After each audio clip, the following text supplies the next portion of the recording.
do something spontaneous. Do you want some spontaneity this week?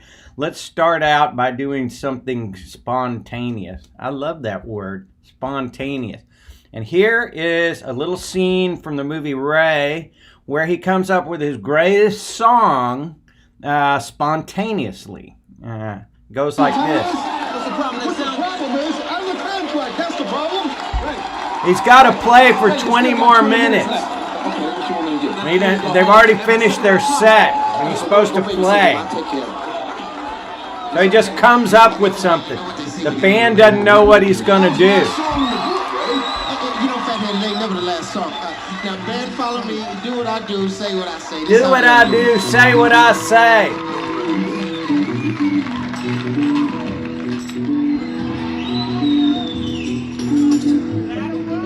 Woo! Woo! Oh! I love this scene.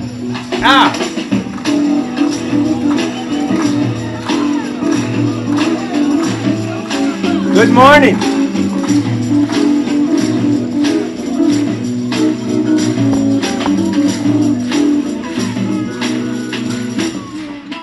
Keep me wrong. Come along and all night long. Oh, it's all right. Hey, hey, yeah. She gone with the double rain. She knows how to shake that thing down. Yeah. Oh, it's all right. Hey, hey, hey, yeah. Can you play one time for the song?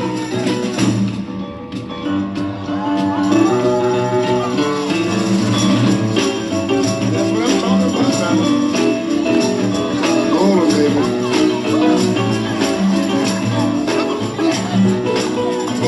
Tell your mama, tell your pa, understand my dog.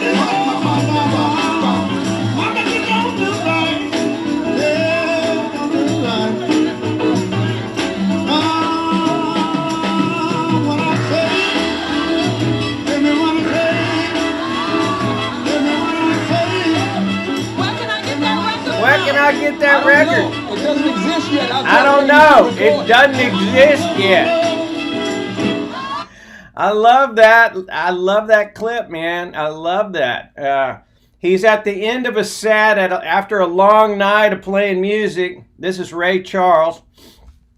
And the legend has it that there were 20 more minutes left in his contract. And he had already finished the set that his band knows. And they were telling him to play for 20 more minutes.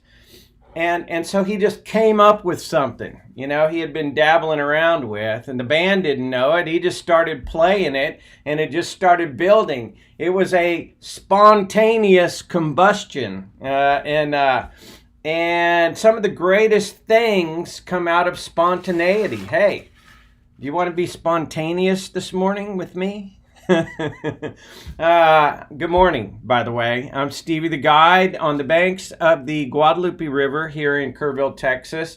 Good morning, and it's going to be a wonderful week here, the 11th of May. It's springtime. It's beautiful. God, yesterday was glorious here in Kerrville.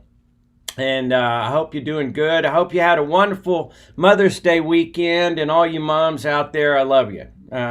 Thank you for all that you have done for us, and I love my mamas. I got several mamas, and I love you all, and especially my one mama, my biological mama. I love you very, very much, and I hope you enjoyed the flowers I sent you. Anyway, spontaneity. What is that? What exactly is being spontaneous? So, spontaneous, in my book, it does not spring out of the left brain logical, okay? Spontaneous comes from the right brain intuitive. It's acting upon an impulse. Let's see, I got the dictionary somewhere here, and it says spontaneous. The adjective is performed or occurring as a result of a sudden inner impulse or inclination without premeditation or external stimulus. The audience broke into spontaneous applause. It was performed or occurring as a result of a sudden inner impulse or inclination without premeditation or external stimulus. Well, that tells you right there, it didn't come out of the left brain logical. It's also for a person who is spontaneous, having an open, natural, and uninhibited manner. So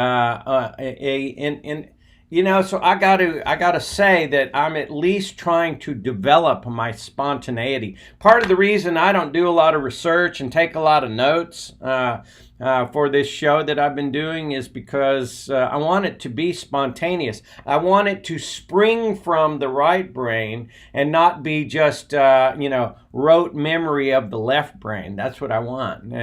And whatever's coming up out of the well, that's what I throw out there. And as I do that, as I practice my craft, I become less fearful of what might come up. It's all about honesty, transparency, authenticity, being genuine, Well, I'm getting better at doing that, being honest and authentic and genuine.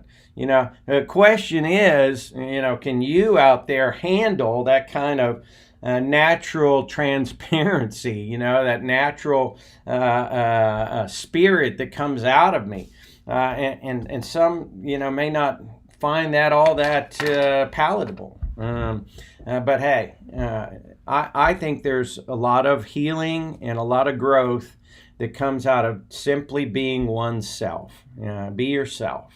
And I remember there was a show on the Andy Griffith show. It was one of my very favorite shows. It still is one of my very favorite shows, the Andy Griffith show. There's so much common sense and morals and ethics that we all learn from Andy Griffith and Opie and Barney and all them.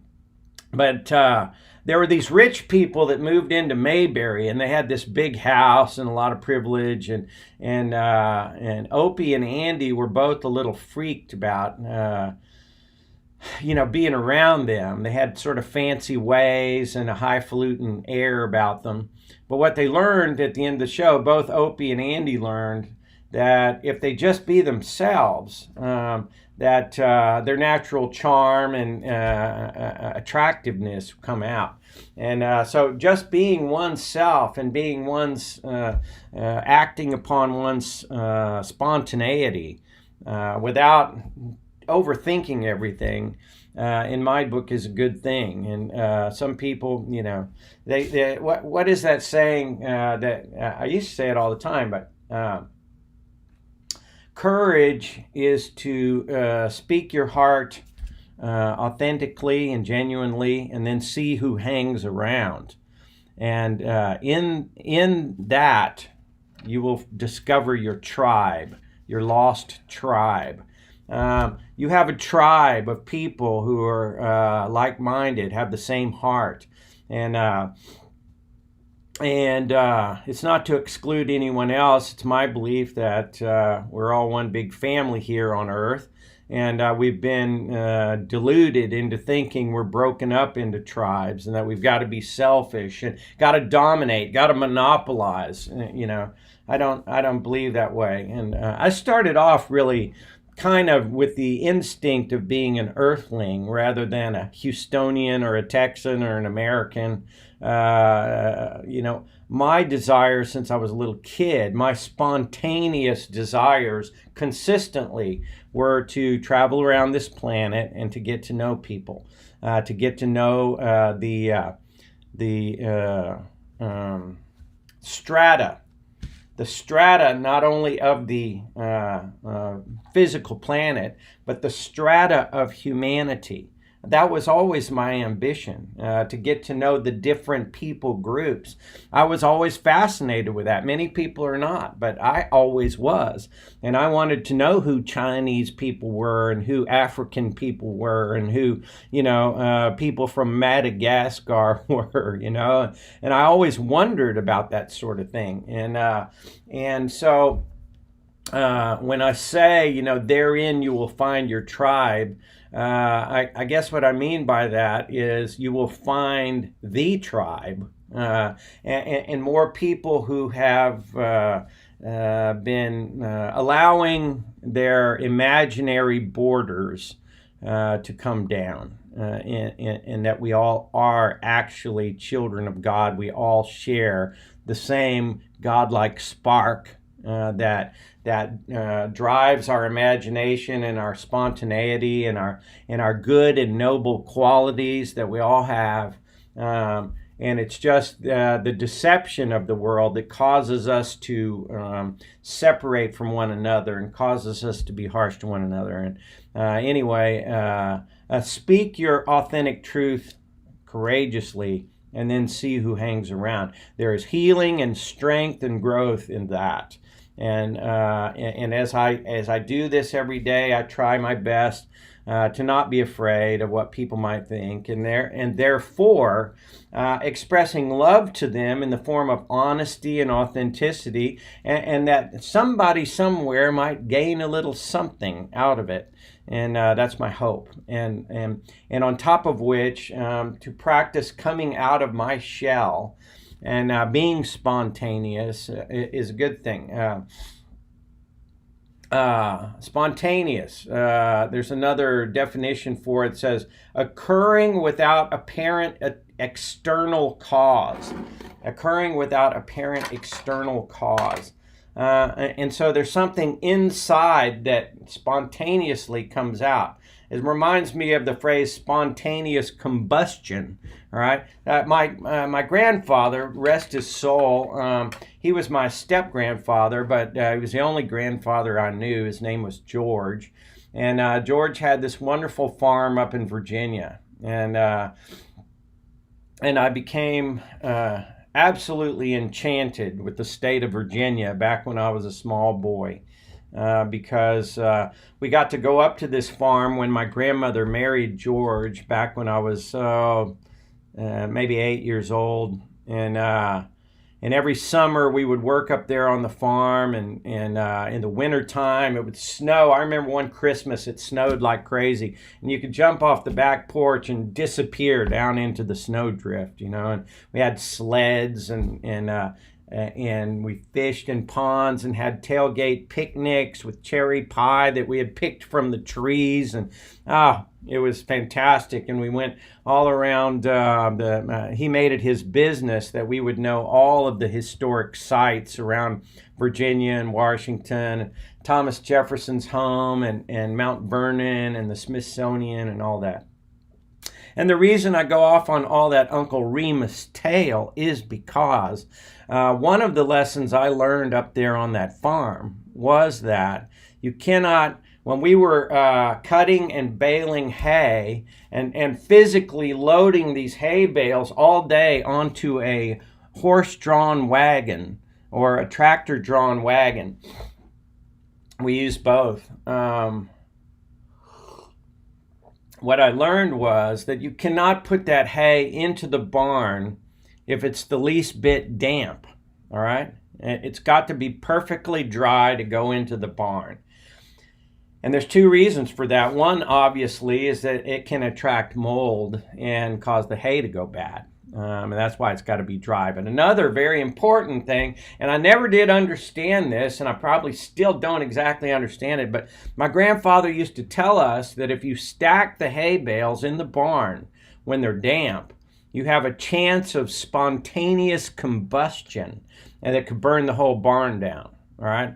Now, how would that be exactly? I really don't know, but there's a chemical reaction. You take wet hay and you stack it under pressure, and there could be a chemical reaction of some kind, and spontaneously it would just set itself on fire, and so that's where I actually first learned the words spontaneous and combustion. And spontaneous combustion is from Virginia, stacking hay bales in a barn. All right, but there's something. There's another term for spontaneous combustion. Another way it's applied is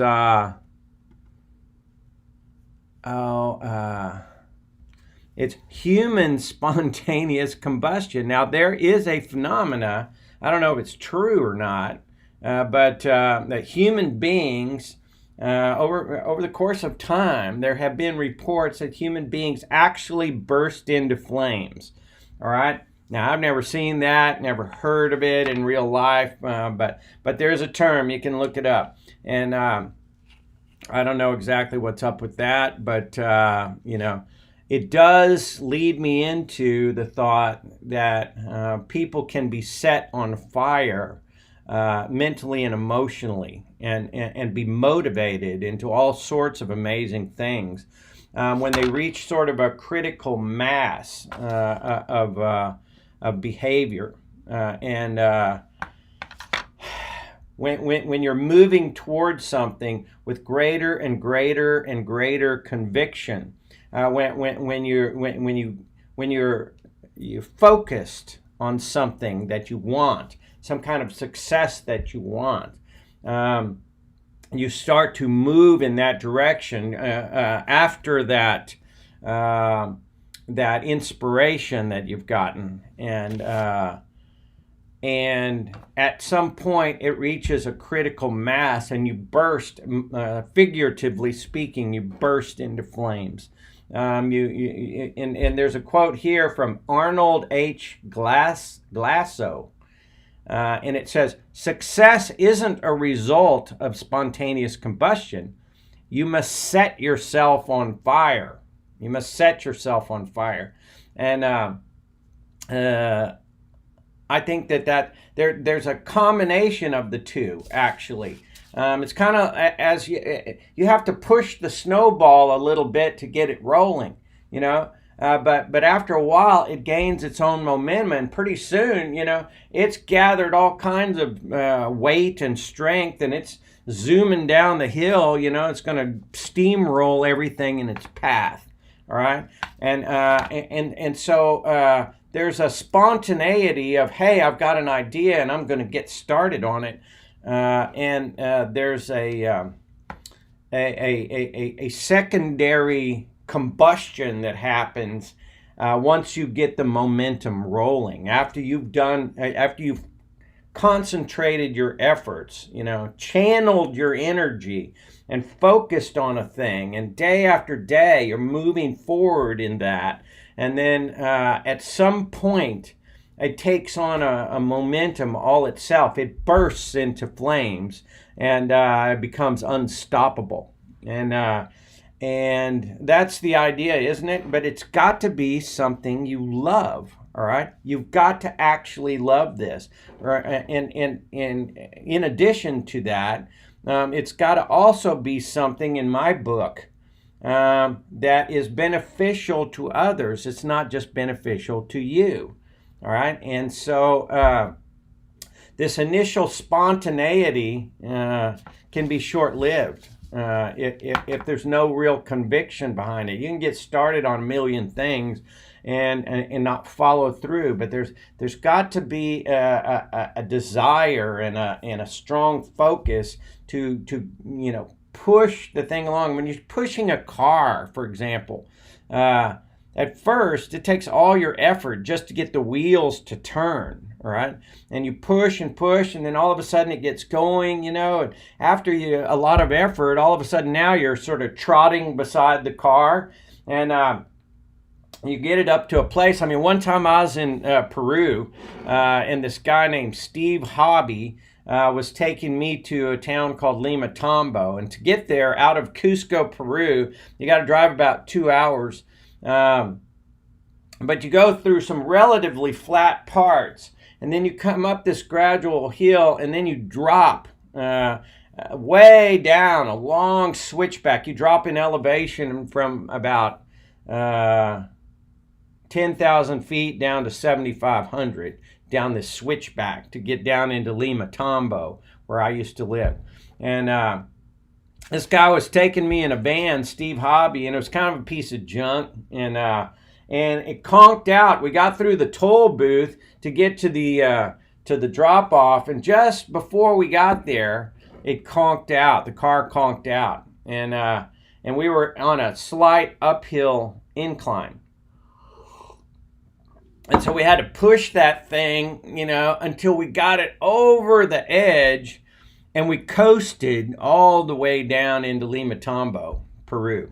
And so it's like that sometimes. If you've got a vision and you want to carry it out, you've got to keep running and pushing it and guiding it and being focused on it and have faith in it every day. And then at some point, it will burst into flames and gather its own momentum, and you will be then the manager of that momentum. Not that you don't have to do effort every day, but it'll become a lot easier at some point when it bursts into flames. Success isn't a result of spontaneous combustion. You must set yourself on fire, according to Arnold Glasgow. And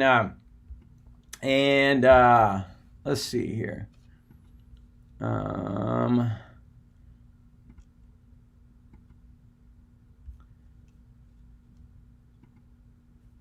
So anyway, that leads me into, people. Why do people not spontaneously do things? Why do they not start things? Why don't they just say, hey, man, I want to go and do that, instead of being in this sort of, let's see here.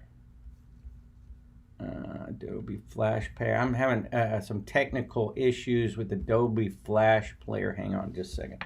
Anyway, why don't people do stuff spontaneously? Why not? It's because they're afraid of what could happen. That fear thing is hanging over. And they're like, wow, I don't know if I could do that. There's a million things that could go wrong. What if I work really hard and nothing happens? All right. I'm reminded of Marty McFly on the movie Back to the Future. All right. He's like, what if they don't like me? What if they say, get out of here, kid, you got no future? I just don't know if I could handle that type of rejection. Rejection, being rejected. People are deathly afraid of this, and that's why you've got this cognitive dissonance that happens when you have a primal need to belong to a group, but you have a growing primal need to be an individual, to be yourself, to express authentically and openly your art, your perspective, your wisdom, your creativity, whatever it may be. You have a desire to do these things, and everybody does. It's hiding in there somewhere. If you say, no, I have none of that, I really don't believe you, right? Somewhere in every human, there is this desire to express, for the flower to come into full bloom, for all to see. All right, there's a desire in that some way to feed someone a wonderful meal, to do something creative, to sew something, paint something, sing or dance or whatever it may be,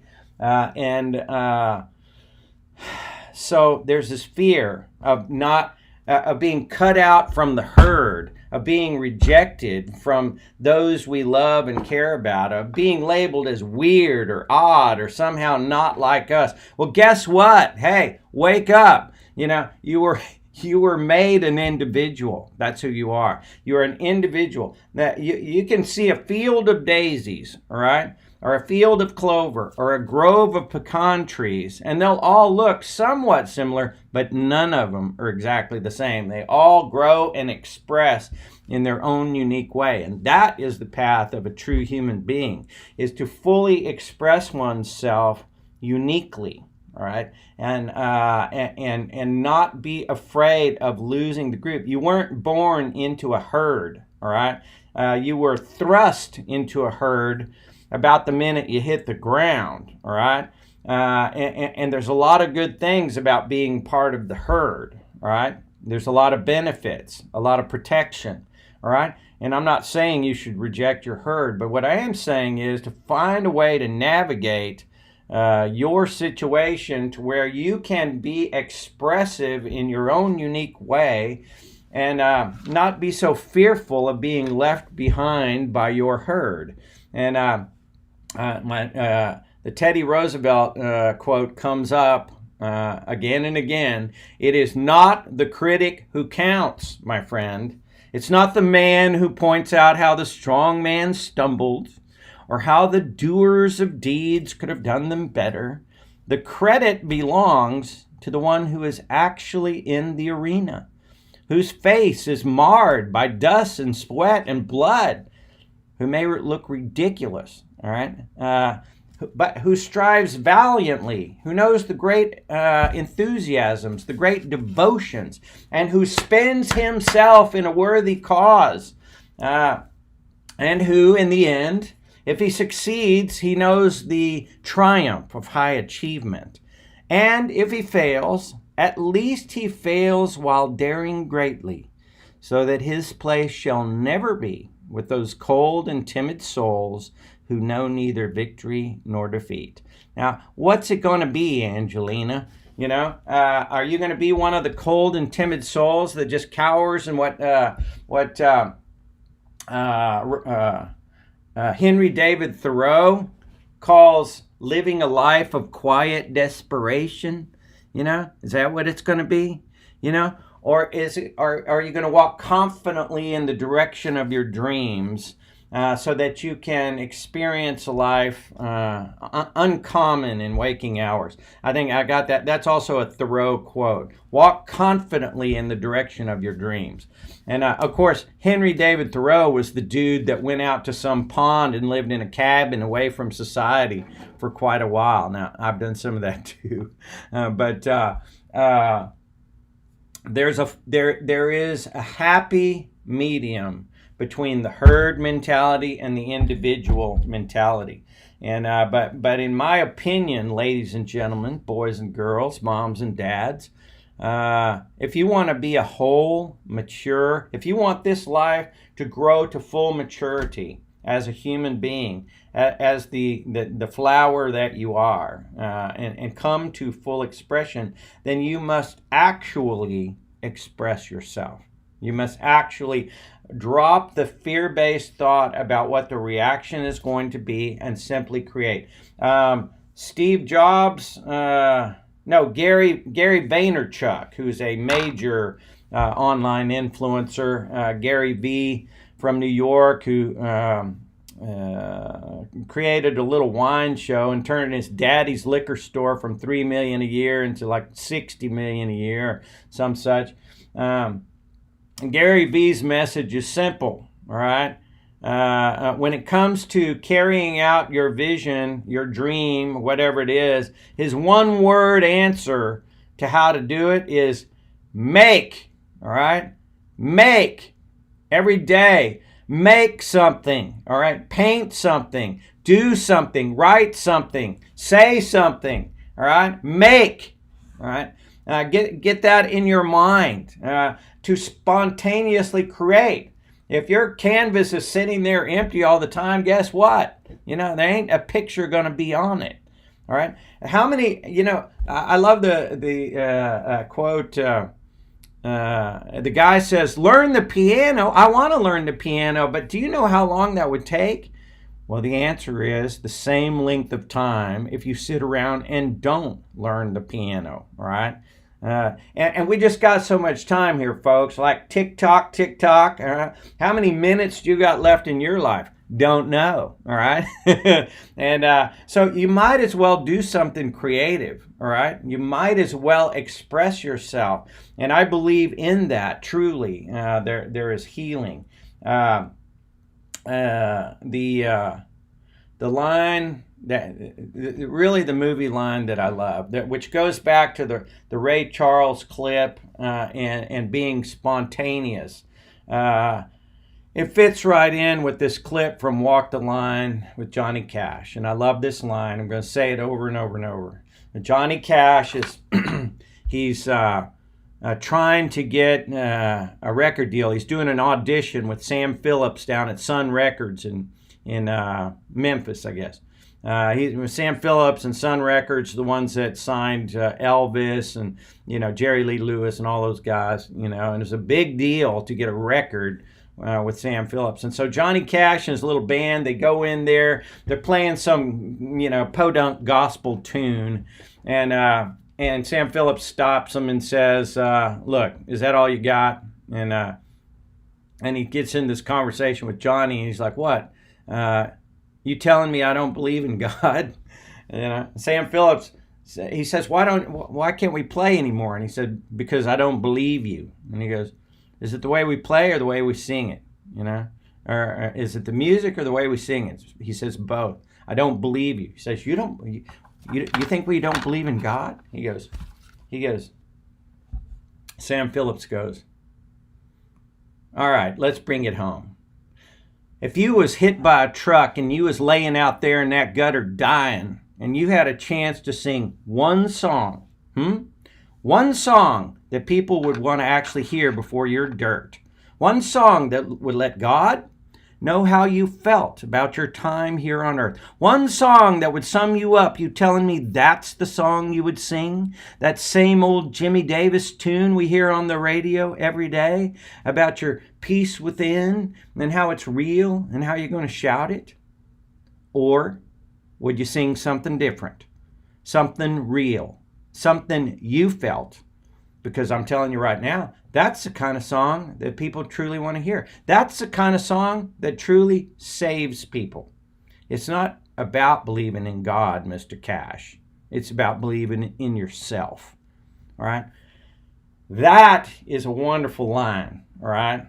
What kind of song are you going to sing, baby? What kind of song is going to pour out of your right brain intuitive, that deep creative well that's within everyone, all right? That spiritual fire that's in there. Not just a robotic day-to-day, file the papers, dig the ditch, do the thing we got to do in order to survive. I call that giving to Caesar what is Caesar's, okay? You got to pay the bills, take care of the kids, pay the mortgage. Give to Caesar what is Caesar's. Give to God what is God. What is God's, what belongs to God, you give that to Him. And that, my friend, is your creativity, all right? That is where you pour out of the soul. That is where you tap in to your God source and pour it out for the world to see and enjoy and learn from. All right, that is what giving to Caesar and giving to God is all about in my book. All right, pay your bills, sure, but create something. All right, you are a creator. All right, and it's not the critic who counts.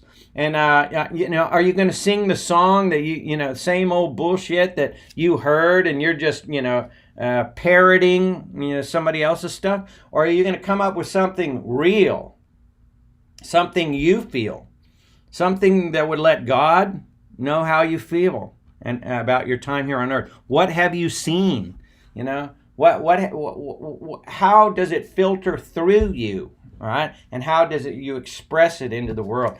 Fear keeps people from doing that. All right, fear keeps people huddled with the masses. All right, and worried about what they might think, lest we be, kicked out and on our own. All right, there's a lot of strength in not so much not caring what people think, because I care what people think.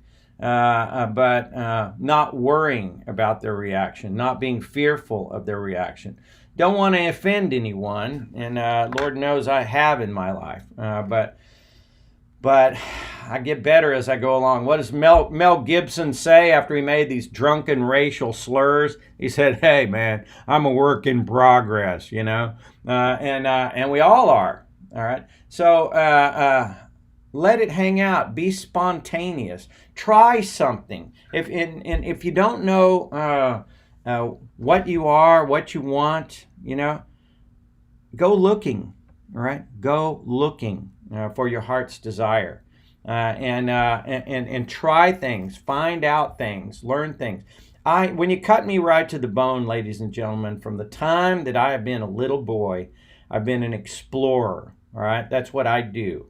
I'm a curious explorer, and I look at stuff sometimes in a different way. I wonder about things that a lot of people don't wonder about. All right, a lot of people actually, very surprising to me, but some people couldn't care less about international travel and getting to know the population of this planet. It's always been my obsession and fascination to get to know the world. And I'm very glad I took the time when I was young to run around this planet very extensively. But many people, they don't care about that. They don't care who built the pyramids, how they did it, and what's our relationship to these people. All right, how'd they do that? And this inquiring mind wants to know. All right, and when you really look at this planet, it's littered with ancient ruins that we cannot explain. All right, there was a lot of people on this planet at one time that knew how to do a bunch of stuff that we don't know how to do now. All right, and I believe it all has to do with opening up the balancing of the left and right brain. We're stuck very ferociously into left brain logical mindset. All right, and trying to loosen that up a little bit, and certainly just praying is a good exercise. Praying and communing with your divine connection, whatever that may be for you. And I believe that we all have that ability to settle ourselves down and to listen.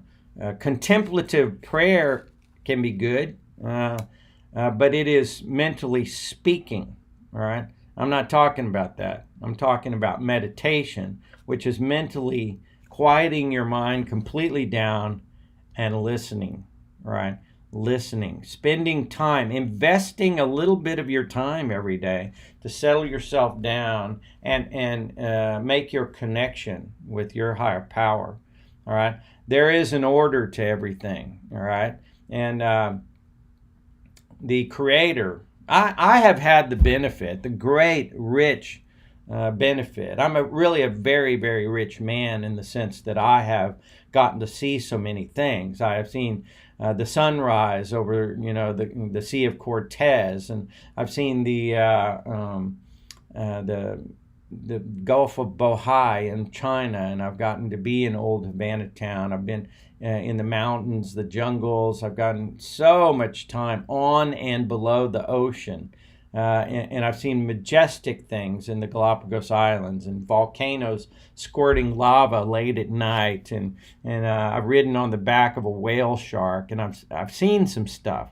And in all that I have seen, there is an amazing order to everything. And whatever mentality created this is bigger than we can think. It's bigger than any book you can read. It's bigger than any sermon. And as I've said before, I think all religions try to point to this thing. None of them have it in a corral that they can, bottle and sell. All right, that is an illusion. All right. If we know anything about Jesus, he'd tell you the kingdom of God is within. All right, and do you not know that you will do these and greater things? All right, it's my belief, once again, that this second coming of Christ is actually a second coming of the raising of the Christ consciousness.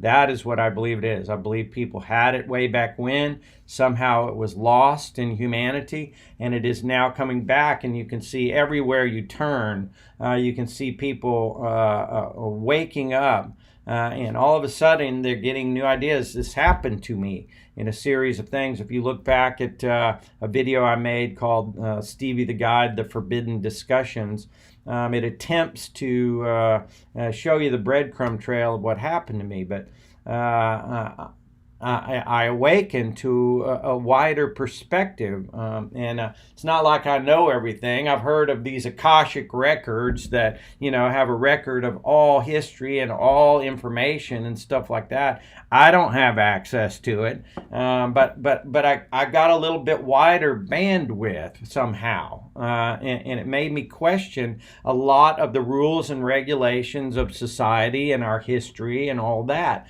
And it happened. It was actually a spontaneous combustion, and I can't explain it. Maybe it's just because my momentum was growing and growing with my curiosity, my exploration and discovery, and all of a sudden, bang, some things happened, and some doors started to open in a different direction that was completely unexpected, and I thank God for it. I really do. Be spontaneous. Be creative. You are actually a creator. And sometimes we're led to believe that we're not. We go through the day-to-day grind and, what's it all for? And we get these defeating sort of questions. The 2 weeks that I spent with Tony Robbins in Hawaii, where he had us, walking on fire and jumping off telephone poles and all sorts of different amazing speakers and teachers for 2 weeks in Maui. And one of the things I came away with there was that it's all possible if your mind is open to it. Fear-based thought keeps you from doing a lot of things that you're actually quite capable of doing.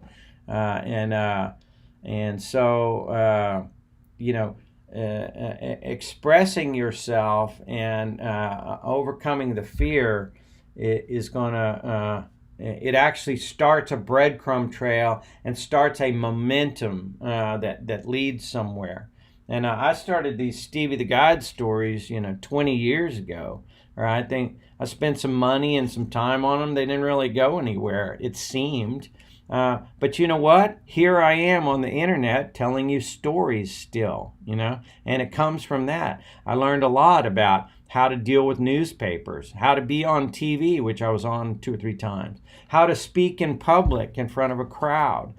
Because I started that project and it gained a little momentum, that's why I raised a whole bunch of money doing missionary work for orphanages down in Peru, standing in front of people, explaining what we were doing, drawing them in, inviting them to be a part of a ministry that helped a lot of people with medical care and infrastructure development and all kinds of stuff. My family and I moved down to Peru. We were down there for 4 years, and I was in that ministry for 6 years. And so you never know what your efforts today are going to lead to tomorrow, all right? And they may seem like they're not going anywhere sometimes. We always want this instant gratification, and sometimes that happens, sometimes it doesn't, but never underestimate the power of your preparation, the power of your forward, deliberate, creative momentum, the power of your will, all right? Never, ever underestimate that, all right? And when you have a spark of desire for something, start to pursue like a bloodhound. Learn something about it. And as you go through what may be a dreary day of a job that you don't really like, the silver lining every night will be that you get to lay yourself down in bed, and before you close your eyes, you get to say, I did a little something towards my dream. I did a little something. I wrote a letter. I spoke with someone.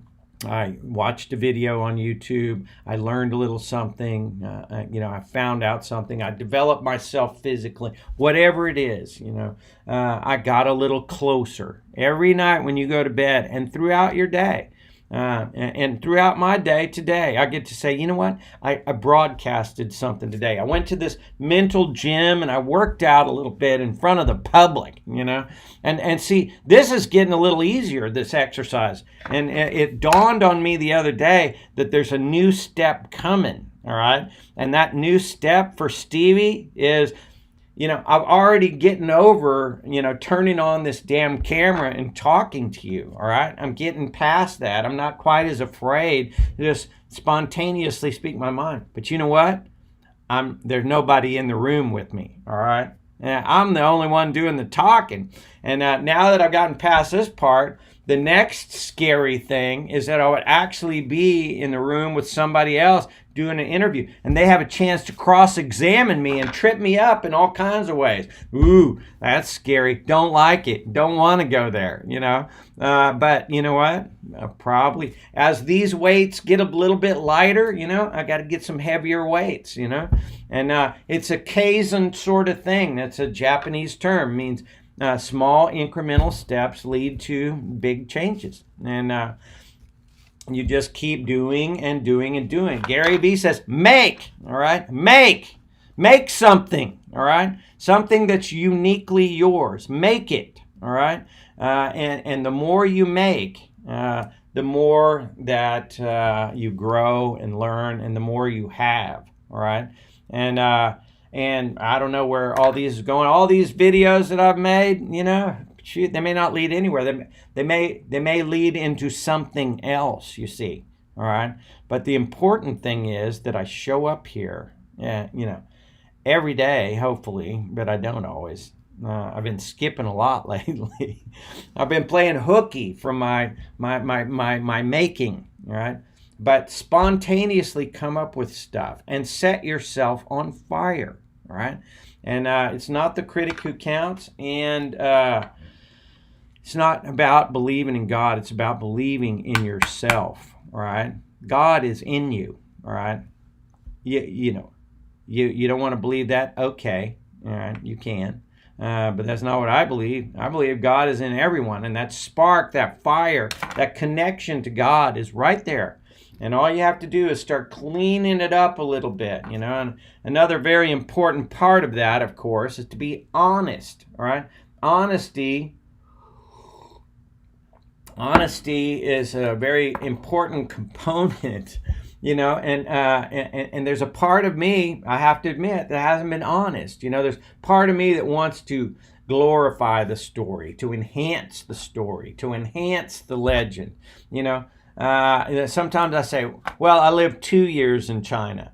Because living 1 year in China wasn't enough. I rationalized this dishonesty because I lived in China during 1985 and 1986. So I say, well, I lived a couple years in China. Well, no, I didn't. I actually lived about 1 year in China, which is pretty good, It's pretty amazing. And I can't believe I got to do that back when I was 24 and went to Southeast Asia spontaneously looking for a job. And the snowball rolled. That goes down in history as one of the most amazing spontaneous moves I ever made. And I told my parents when I was 24 I was going to Southeast Asia to look for a job, and they thought I was crazy, But I went over there. I got to the very end of my money, and I got a job making more money than I ever made in my life in North China, all right, by a Singapore-based company, and changed my life. It changed my perception about what I'm capable of, and that when a desire and a vision come to me, if I begin to take steps toward it, it's entirely possible that it'll turn out better than my wildest dreams, all right? And that's happened to me. It's happened to me more than once. Right? I dreamed about moving to the hill country and finding a girl and having a family. And I came to this little town, and that's exactly what happened. I was married to a wonderful woman for 20 years. And I have 2 beautiful daughters to show for it. And I'm very blessed that way. So,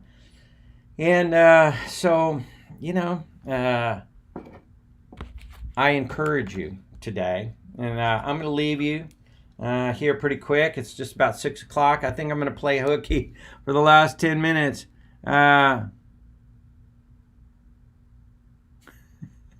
Okay, I'm looking. Crystal Clements, Dizzy, Lynn, Stevie, if you don't answer me right now and stop strangling yourself, I will not hesitate. What? What if it's not something but someone? Hell, I don't have all the answers, Dizzy. You have to intuitively find your way. You have an internal compass, an internal navigation, and I always tell my daughters, follow your heart; it knows the way. All right, so follow your heart, feel it. Stop thinking so much in that left brain and feel. We have not been trained to feel. All right, as Americans, generally speaking, we have not been trained to feel. We've been trained to think. All right, and that dominant training all the time, that fear-based thought that we're not going to be enough, that has been the dominant. And the people who are right brain intuitive very strongly, they have been taught that they're dyslexic or learning impaired or somehow weird or odd. But really and truly, those folks are the balance that we need. All right, to balance out and rectify all the problems in this world. I believe that all our problems, by and large, are from a left brain logical society that is hell bent on greed, and that there's not enough, and we've got to win, and you've got to lose, and we're right and you're wrong, and it's all literal, and it's rules and regulations. Stephen from the movie Braveheart, he says, I had a talk with the Almighty this morning, and he thinks he can get me out of this mess, but he's pretty sure you're fucked. This is not a good attitude, folks. All right, and to constantly, that's a left brain logical sort of position. That I got mine, and I'm okay if you don't have yours. And so it is the right brain intuition that is deficient here, and it needs to come up. Sir Ken Robinson, who has probably the best TED Talk on YouTube, Sir Ken Robinson, go see his 20-minute talk on education. It's phenomenal, and basically it's education has been trying to mine our left brain for a certain commodity for years, right? Reading, writing, arithmetic, all those things. It will not serve, according to Sir Ken Robinson, it will not serve us to constantly be in that left brain dominant. And you can see the results of it all around you, all right? This power play and this, this competition for the resources and who can amass the most money. It will not serve us, because the imaginative, the highly spiritual people have been shuffled off to the side, or uncelebrated, unrewarded by and large. And the left brain dominants are the ones who are rewarded and who amass all this money. But if you haven't noticed, a whole lot of them don't have a lot of heart. All right, and so balance in all things, raising the vibration of this population the best I know how, however I know how. I'm throwing it out there, and I'm going to keep throwing it out there. Because it helps me get better, and I hope it helps you in the process. I love you guys. Crystal, I love you. Some of you people have strange names. K-Fur47. Can you sing Country Roads? Yeah, I can sing Country Roads. I can actually play that on the guitar. But am I going to do it? All right. May I ask, what's your take on the case from Georgia? The case from Georgia, well, they grow peanuts there. All right. What's your take on the case from Georgia? Georgia on my mind, baby. Ray Charles. All right. That's my take. Moonlight Through the Pines. All right. And I will, let's see, I will close with some Ray Charles. Let's see.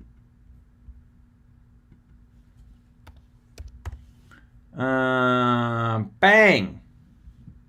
Here he is. Here he is. He does this spontaneously. It was his biggest hit. And legend has it, he had 20 more minutes he had to play, and he came up with this. And the band, he said, band, just follow. And out of his heart, out of the deep well, came this. What'd I say? Adios, baby. Stevie the Guy from Kerrville, Texas, on the banks of the Guadalupe River. I love you. And now I got to go to my other job, but I get to go to that job having done my homework. Gotten a little closer. Got a little closer, baby.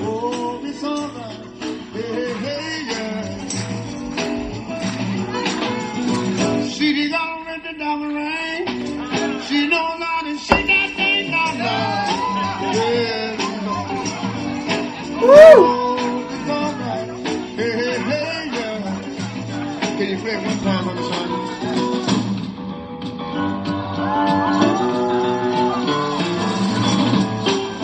That's what I'm talking about now. Roll it, baby.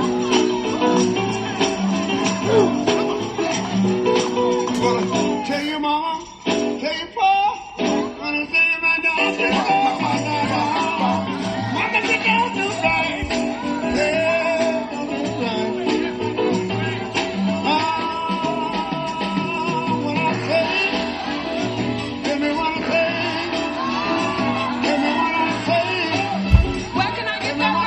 Thank you, Trini. I don't know. It doesn't exist yet. I'll tell Ray to record it. Love you. I love you.